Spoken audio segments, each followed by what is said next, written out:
The Lord of the Rings is one of those IPs people are very divided on. While we want to see more of a universe that has engrossed us for decades, some want it left alone. I can't blame anyone for every low-TR original trilogy you get The Hobbit after all. But not exploring the possibilities means we also don't get the greats. After all, I loved the Middle-earth series, and I'm sad we aren't seeing more of those, especially the Nemesis system. Of all the characters in Middle-earth to follow, however, I didn't expect Gollum, the Lord of the Rings. Gollum follows the titular character in an exploration of his time captured by Sauron's forces before his escape. We know from the movies he was in Mordor for a while, but beyond Sauron tortured him, we don't know much more. Here is where we find that out, along with some time with the elves leading to his appearance in the movies. As you'd think, narrative in this game is paramount to its success. This is where Gollum tends to be at its finest, providing the schizophrenic hobbit some additional depth we haven't seen. You tend to feel for Gollum at least a tad by the end of Return of the King, but he's never fully explored past the means to an end he is.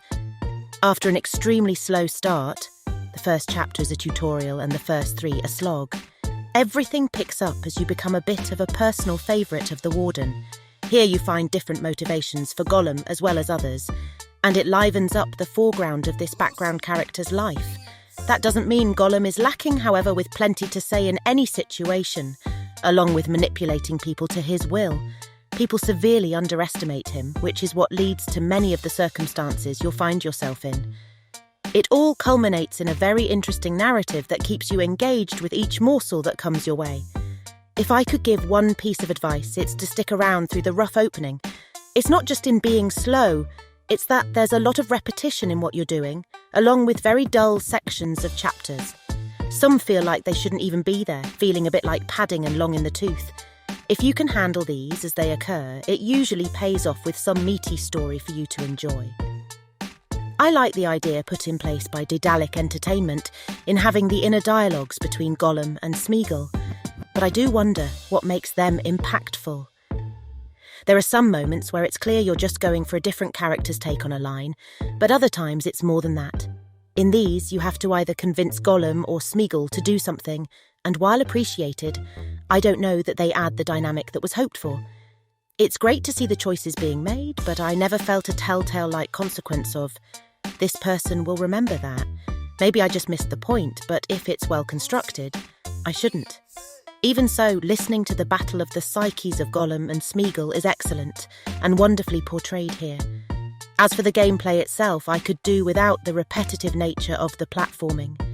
It makes sense why it's here. Gollum is practically made for this style, but it tends to feel too samey after a while. Climbing to ledges, shimmying across them, running up a wall, jumping to the next wall and grasping vines to climb up, all blend together and make the different areas of the world feel like the same game you've already played. It's standard platforming and that's about it. Also, the controls are ridiculously touchy, often leading me to a quick death from overshooting a jump or missing a ledge altogether. For instance, running along walls can be very inconsistent, working only when you have the perfect angle at times. The stealth, however, works pretty well. Most areas you'll come across with stealth in mind starts with a quick overview of where you're trying to go and the route to take, which I love.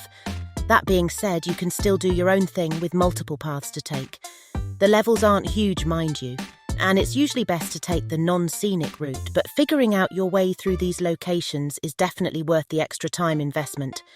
One thing to not take lightly, IA the AI, which can hear or see you if you wander too close. You can sneak up and kill some enemies, but it's an afterthought in this game. Stealth is always the preferred option. Another feature that is in low TR, Gollum is a companion system. This has a pretty specific tutorial moment in the game, but the function is just not there all that much. It's not super important beyond a couple of moments, so I'm not even sure why it's in the game besides to enforce certain story elements. While that makes sense, you could have as easily made it a cutscene. Whereas Gollum is a Lord of the Rings game, you can expect a lot of Middle-earth in the background, and it's amazing. Visiting these different locations like the Barad-dûr Tower in Mordor or the elven dwellings of Mirkwood is just magical, breathing additional life into the game. It's very pretty in some of these sections, really telling a story in and of itself. The good thing is you can get the best of it with the quality mode working to perfection. While there is a performance mode available, I found it less appealing, with the textures reduced dramatically and the 60 FPS adding to the touchy feel of the controls. Even though the game can look and perform to par, I have run into quite a few bugs and glitches. Some have been simple, like textures deciding not to load, or a floating stack of skulls from the environment. I did have a pretty major one during a cutscene, with the two elven characters Gollum is conversing with not appearing both when I arrived to trigger the scene and throughout. They did come back after the cutscene finished at least. I also spawned into my death after restarting from a checkpoint in one platforming section, as well as in horrible spots in others. It doesn't help the platforming to be less frustrating when these kinds of issues occur, so hopefully these can be fixed through future patches. I wouldn't want to sit here and draw up a shopping list-style list, even if in my opinion there aren't many aspects in which Daedalic Entertainment has managed to do things judiciously, as in the case of an artificial intelligence that is not exactly brilliant, but which it certainly prevents you from happily running around among spiders, elves and enemies without paying the consequences. For the rest, sorry to say, a sort of anarchy reigns in which the platforming suffers from a certain confusion in understanding where to go and what to do, making jumps and climbs a sequence of empty attempts waiting to find the right foothold.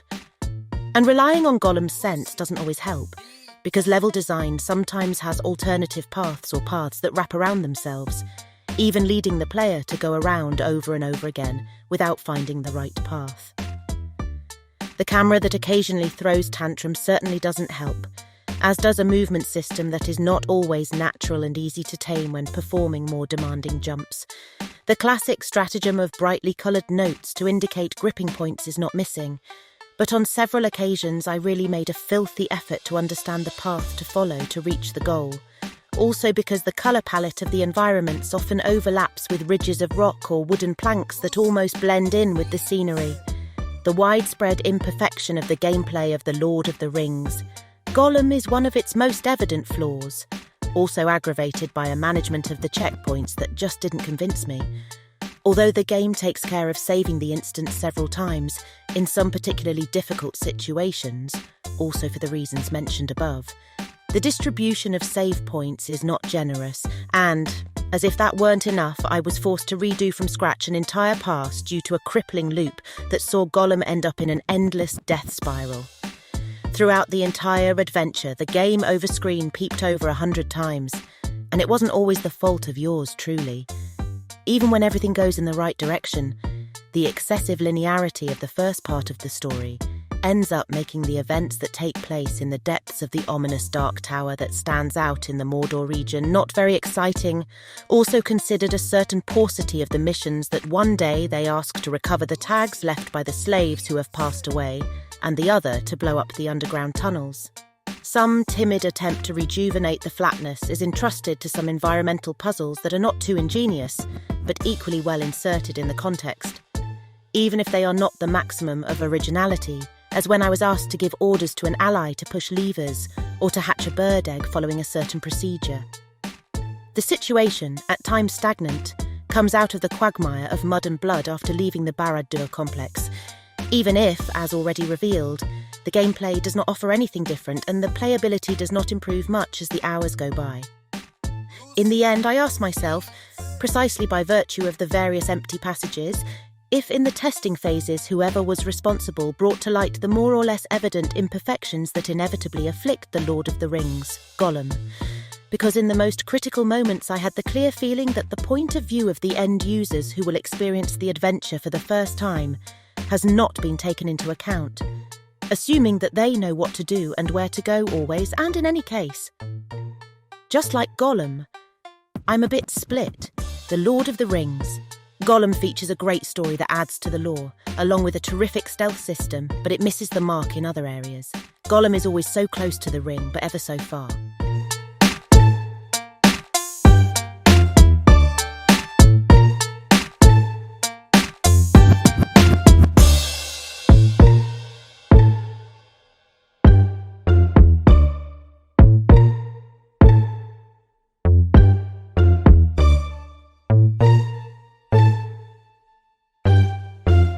Hey, thanks for watching.